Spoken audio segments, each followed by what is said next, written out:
So I totally had a codependency moment the other day where I felt as if my partner wasn't getting back to me, that I was abandoned, or that they, didn't love me, which intellectually I knew these things were not true because there was no evidence for that. But when we are when we haven't healed the abandonment, and I don't want to say they're issues, but for my case was my mother left me when I was younger. And that imprinted on me that people don't stay. And then I didn't have my father around growing up. And then my grandparents died, and I lost a child. And then my church, that I love so much, they basically, shunned me because I wasn't like them anymore. And it's not like shunning comes in a way that's direct. It can be in direct ways that people shame you. And so when my partner needs space, I took it very personally. And though I intellectually did not need to, because I did start writing things down, about like, well, there's no reason for this. Like, this person loves you, you just talked to them. It's only been like a day and a half. Those feelings and that time you should take to spend with yourself, because it means that you're depending on that person to fulfill an emotional need. You don't need to be around, and it's not just your romantic partner, but you don't need to be around your parents all the time. You don't need to be around your romantic partner. You don't need to be around your coworkers. You don't need to be around your friends all the time. This is not a personality contingent thing. It's just that you have to think about when you were a child. When you really were at peace, you could play alone and be okay with just playing in the dirt and be okay with just doing things on your own. And yes, you did have a need to come back to the people, your caretakers, which in the majority of units, it's your mother and your father, or your mother and your mother, your father, whatever your family figure is. For me, it was my grandparents, but I really wanted it to be my parents, my biological parents.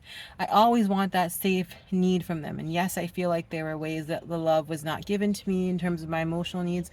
I'm a child who, has a lot of emotions, who's very in tune spiritually, and always like felt that way. And so I wanted my family to be more emotionally in tune with me.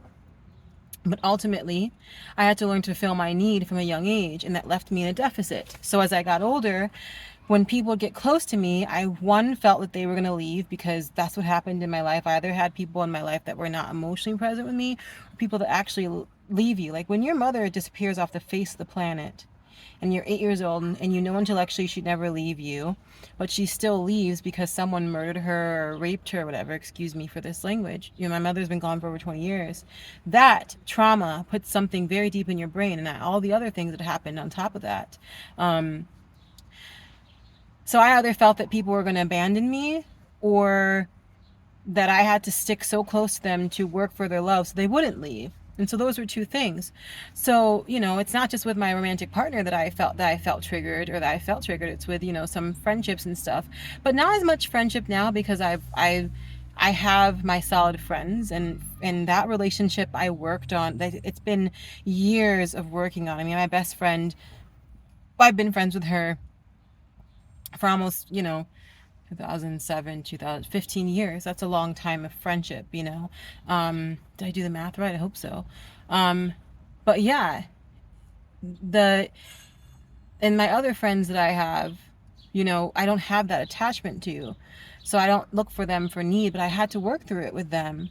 And but your romantic partner specifically is going to mirror you and is going to pull out things outside of you, because I'm not having sex with my friends. I'm not, cuddling with them and telling them things deep in the night. And it's a different level of intimacy when you're in a partnership where you're so intimate. And so, yeah, but what helped me through this time period, through the feelings of anxiety, was remembering that you really are okay. You're not that little child anymore. And you can be grown and still have tendencies that of your childhood, because they are such a huge imprintation on you, because of development of the 0 to 8 years old, of like those things are imprinted in your brain. You have to remind yourself that you're not in that stage. And then I listened to some videos that helped me to remember like who I was, but also I started doing things. I started writing down like, what things did I do, before this person, because I was okay, because I went back to the memory of how I manifested my person. I was okay without them. And And so I went back to the memories of, well, what do I really like to do? Start singing. Dancing. I wanted to paint, but I just got distracted with other things, and I just instantly felt better. You have to remind yourself that you are only supposed to be dependent on yourself and your relationship to the divine, which is, you're an incarnation of the divine, so you're the same. But the codependency gets healed through you really taking care of yourself. And if you have to, doing meditations where you go back to your inner child and you say, like, it's all right. And 'cause that's where our triggers come from, the majority of them. And it's not bad to have codependency issues. It's just, you have to take responsibility for what you're dependent on. So I feel good now. I don't feel the need to call him. I don't feel the need to be around him. And the other thing is, like, I even told him these things. I even talked to him about, before I talked to him, I had a really deep prayer, and like I walked around my office and like walked around the lot here and like did different things, and I calm myself through movement. And then I visualized, well, how am I going to feel on top of the other things? Before I went home for the day, I walked around my lot. I visualized how I would feel, feeling calm, knowing that that actually exists, going back to happier memories of, me and in my essence, like things outside of my partnership.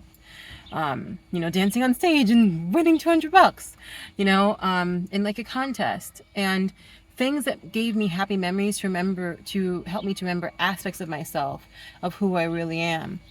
And then just visualizing, and I also did a meditation, and YouTube is great because there's so much free content on there.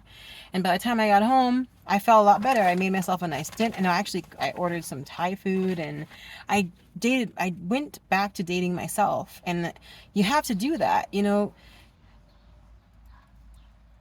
opening yourself up to your own emotions is one of the most challenging things you do, because you can't hide from yourself. You can hide behind someone else. You can hide, you can use someone else as a crutch, but you have to be honest with yourself. And a lot of people don't want to do that. And, say like, I am creating this, because it's not like my partner was saying like, I don't love you, all these different things. I had created this whole scenario in my mind of like, if you don't want to talk to me for a day or two, like, but he just needs some space. And there are times where I really want my own space, also understanding that your partnership is not your whole life. That person or whoever, whatever you're codependent on, is not your whole life. You are your whole life, because everything that happens to you is you. You're the one that feeds yourself. You're the one that gets yourself up. You're the one in your partnership. You met your partner. You were you before your partnership. You're going to be you after your partnership. You're going to die without your partner. You're going to, you have to remember who you are, and learn to be all right with depending on yourself. The emotional need that wasn't fulfilled, you don't find that in somebody else. This is not just romantic partnership. It's in any relationship, even if it's your parents, because even if you're younger, and you have parents that are around. I didn't have that growing up, but like my grandparents raised me, but they still weren't present because they already raised their kids. You have to learn to fulfill your own need as an adult. That's what it means to be an adult, to learn to fulfill your own emotional, physical, spiritual, and psychological needs. So your codependency needs to turn into you being dependent on yourself. And it doesn't mean that it's going to heal overnight. Like, I was able to heal much better because I went through therapy before for codependency, for friendships, after I, went to college, and I was like, oh my God, I have all these problems in my family. Like, I have to depend on my friendships. So I had to go to therapy because I was also suicidal and all this different stuff. But like, and I had serious depression then, but so I learned the techniques, but it takes time if you don't learn the techniques. I was forced to, I was mandated to go to therapy. So in that time, I had a therapist that really helped me, a psychologist. I think he was a psychiatrist actually, that really helped me through my issues. And so I learned the coping mechanisms, and I'm a social worker, and I really do care about taking care of myself. When I'm conscious of something, I really, really intentionally go for it. But you have to face yourself. You have to face yourself. You have to learn to be okay with depending on just yourself, and learn to trust that you can fulfill your own emotional needs. So anyways, that's my little spiel on codependency. And also create a good life. Create a life that you really enjoy. Create a life that it's your own schedule, and you get to do things that you enjoy. That was another thing I did that I didn't say. I scheduled out my day, and I was like, wait a minute, there's all the stuff I can do for myself to have fun. You have to remember these things. You don't always have to be with someone. You need to be dependent on yourself. And it's not like other people can't fulfill your needs, but you come here alone, you're going to leave alone. So be all right with yourself.